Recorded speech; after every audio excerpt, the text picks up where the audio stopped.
श्रीमद् भगवत गीता का छठा अध्याय है ध्यान योग या कर्म संन्यास योग।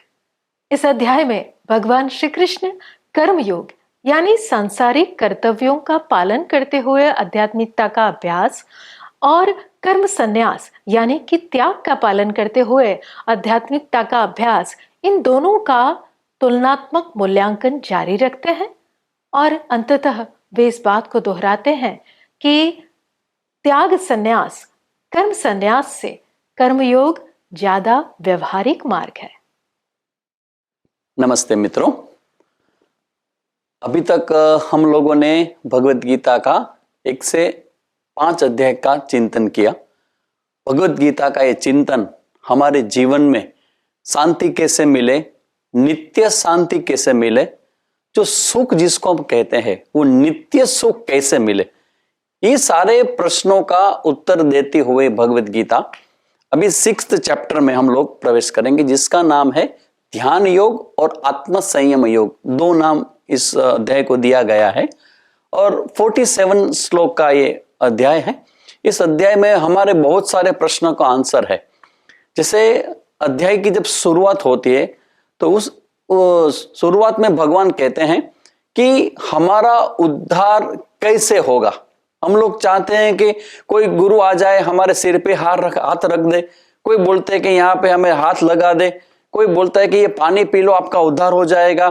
तो भगवान बताते हैं कि उद्धार कैसे होगा।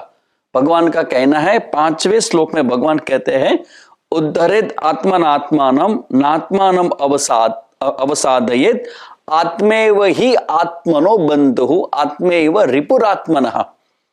अपना जो मन है उसी से हमारा उद्धार होगा। हमारा उद्धार बाहर के व्यक्ति तो बात कह सकता है, उस बात पे चलने का सामर्थ्य हमारे मन के अंदर होना चाहिए। तो हमारा मन ही हमारा मित्र है, हमारा मन ही हमारा शत्रु है। ये कैसे बात कर रहे हैं स्वामी जी, 2 विरोधी बात कैसे हो सकती है। हमारा विवेकी मन जो सत्य की ओर ले जाए, पूर्णता की ओर ले जाए, सच्चे मार्ग पे ले जाए, ऐसा विवेक करने वाला जो मन हमारा है वो हमारा मित्र है, सच्चा मित्र है। और जो अविवेकी है, अविवेक का मतलब होता है कि जो मन में आए वही करने का स्वभाव रखता है। मनुष्य के लिए सबसे बड़ी सिद्धि यही है कि मन में आए कि हम ये करें मगर वो न करे, क्योंकि वो अच्छा नहीं है। मन में तो आता है कि हमें कर ले, मगर हमारे लिए अच्छा नहीं है, then I have to drop it, मुझे छोड़ देना चाहिए। और दूसरी बात कि मुझे मन नहीं हो रहा है मगर मेरे लिए अच्छा है, सुबह में जल्दी उठना, योगासन करना, प्राणायाम करना, वॉकिंग में जाना, ध्यान करना, मंत्र जप करना, पढ़ाई करना, ये हमारे लिए अच्छा है। मन हो या न हो, हमें करना है, मतलब करना है। तो ये जो 2 प्रकार के मन है, इसके बारे में भगवान कहते हैं कि ये जो विवेक करने वाला मन है वही तेरा उद्धार करेगा। भगवान आदि जगत गुरु शंकराचार्य जी भी यही बात बताते हैं कि मन ही आपके लिए उद्धार का एकमात्र कारण है। मन एवं मनुष्याणाम कारणम बंध मोक्षयोः, बंधन का और मुक्ति का कारण यही मन है। और इसके बाद जो हम सबका फेवरेट टॉपिक है, व्हाट इज मेडिटेशन, ध्यान क्या है, ध्यान कैसे किया जाए। आजकल तो बहुत सारी दुकानें खुल गई है ध्यान के बारे में, जो भी आता है अपने अपनी बुद्धि से ध्यान के बारे में बोलता रहता है, जगत को बताता रहता है। यहाँ पे भगवत गीता में जो ध्यान के बारे में भगवान ने कहा है वो 11वें श्लोक में भगवान ने कहने का शुरू किया कि सबसे पहले कहते हैं कि शुचो देशे प्रतिष्ठाप्य स्थिरम आसनमात्मनः। शुचो देशे, पवित्र स्थान में बैठना है। ध्यान का जो बेसिक कंडीशन है, इनके बारे में भगवान श्री कृष्ण जी यहाँ बताते हैं कि आप बैठने का जो स्थान है, जैसे किचन है तो किचन में आप बैठ के ध्यान नहीं कर सकते हो, क्योंकि वहां बैठोगे तो वहां के जो वेव्स है, वहां पे जो सारी प्रवृत्तियां होती है, उन्हीं के प्रकार विचार आपके अंदर आएंगे। भगवान कहते हैं कि आपका बैठने का स्थान पवित्र होना चाहिए और जो हमारा स्थान है वो बहुत ऊंचा भी नहीं और नीचा भी नहीं, मध्यम, अगर बहुत ऊंचा है तो गिरने का डर रहता है, और अगर जमीन के नीचे कहीं लोग ध्यान करने बैठते हैं तो वायु की प्रकृति के मुताबिक आपके जॉइंट्स पेन हो जाएंगे। तो भगवान यहां कहते हैं कि ऐसा स्थान में बैठना है, और जो हमारा आसन है वो आसन भी जो बोलते हैं दर्भ का और मृग चर्म का आसन बनाकर हमको बैठना है। फिर बैठने के बाद क्या करना है, समम काय शिरोग्रीव, हमारी जो काया है, हमारे बैठक का भाग से लेके यहां तक का भाग और ये भाग स्थिर होना चाहिए, किसी भी प्रकार का हलन चलन कंपन नहीं होना है। तो इसलिए भगवान कहते हैं कि अपनी काया को स्थिर करें, और फिर हमारा ध्यान यहां नाक के आगे का जो भाग होता है वहां पे, वो कहने का मतलब ये है कि हमारी जो आंखें हैं वो बंद हो और हमारा मन हमारे शरीर के साथ एकाग्र होके पूरे शरीर को देखे, जिसको हम बोलते हैं कि ध्यान का सबसे पहला जो स्टेप है वो हमारे फिजिकल बॉडी को हमारे मन के अंदर देखना है और शरीर को स्थिर होने का ऑर्डर देना है। तो ये भगवान कहते हैं। और इसके बाद भगवान आगे जाके ये बताते हैं कि ध्यान में बैठने वाला, अभ्यास करने वाला जो व्यक्ति है उनके लिए कुछ कंडीशन भी होती है, व्यवहार में भी होता हो। क्या है? तो कहते हैं कि जो ध्यान करने वाला व्यक्ति है उनको अपने खाने पीने, उठने बैठने जो भी व्यवहार करते हैं उस व्यवहार में जागृति चाहिए, अलर्टनेस चाहिए। इसलिए भगवान कहते हैं युक्ताहार विहारस्य युक्त चेष्टस्य कर्मसु युक्त स्वप्नवबोधस्य योगो भवति दुःखः। दुख को दूर करने वाला ये जो योग है उन्हीं को प्राप्त होता है जो अपना भोजन जिस प्रकार से हम करते हैं उसके अंदर विवेक की जरूरत है। आजकल हम लोग सोचते ही नहीं, जो भी मन होता है, जो भी हमारे जीवा को जो अनुकूल होता है उसी प्रकार का भोजन हम करते हैं।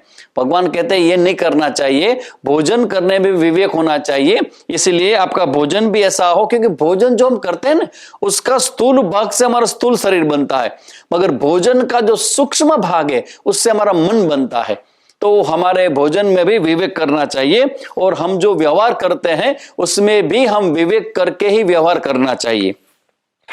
ये सब बातें जब भगवान बताते हैं, इनके बाद अर्जुन एक बड़ा सा प्रश्न यहां रखते हैं कि भगवान आप ये कहते हो कि मन को हम स्थिर करें, मगर लगता है भगवान मन को स्थिर करना बहुत मुश्किल है।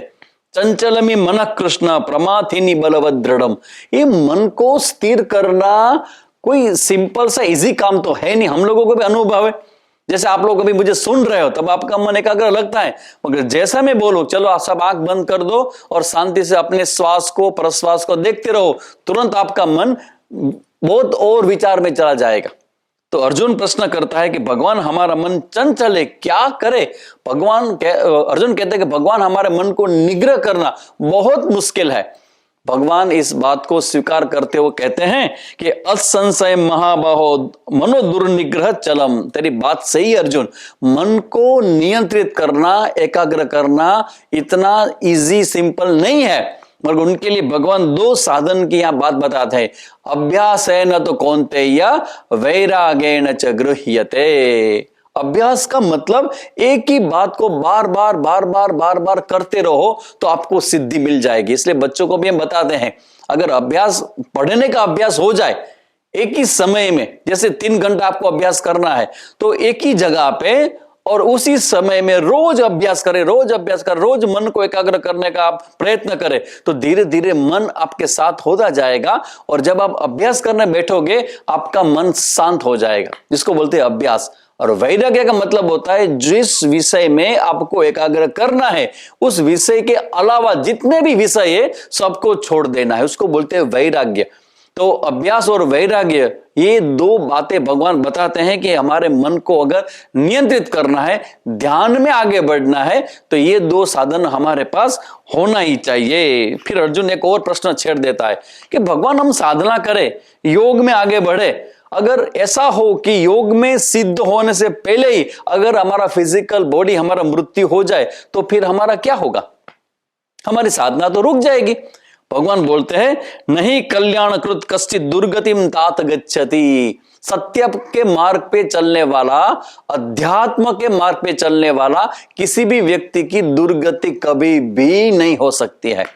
और भगवान कहते हैं अगर तेरी साधना पूरी नहीं हुई है, तो सिद्ध नहीं हुआ हो और उससे पहले तेरा शरीर छूट जाता है, तेरा मृत्यु हो जाता है, तो चिंता मत करना, क्योंकि सुचिनाम श्रीमताम गेहे योग भ्रष्टो भी जायते। तो मैं तुझे दूसरे जन्म में ऐसे ही परिवार में तुझे जन्म दूंगा जहां से तेरी यात्रा आगे बढ़ेगी। देखो ये जो बात भगवान बताते हैं ना, उसका प्रमाण यह है कि कई छोटे छोटे बच्चे होते हैं, बचपन से ही अध्यात्म में उनकी रुचि दिखती है, मंदिर को देखते हैं तो प्रणाम करते हैं, किसी ने सिखाया नहीं, क्योंकि इसके पिछले जन्म का जो संस्कार है वो संस्कार लेके बच्चे आगे बढ़ते हैं। तो पूरी ध्यान के बारे में बहुत ही अच्छी अच्छी बातें भगवान ने यहाँ दिखाई है। और भगवान कहते हैं कि तू किसी प्रकार की चिंता मत कर, तो साधना शुरू कर दे, शुरू तू करेगा, तेरी साधना पूरी हम करेंगे। ये भगवान का वचन गीता जी में दिया है।